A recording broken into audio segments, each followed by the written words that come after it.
চামচ দিয়ে তুলে বলো। এটা হলো চিলি চিকেনের ঝোল। বাইরে এসে দিচ্ছি। খাও, খেয়ে নাও। হ্যাঁ, গরম গরম খেয়ে নাও।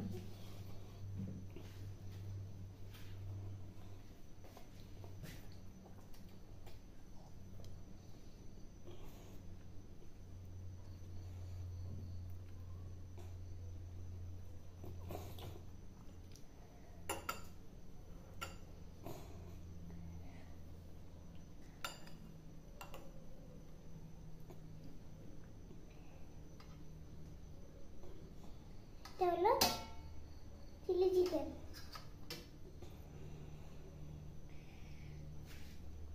বেশ, খেয়ে নাও। ঠিক আছে।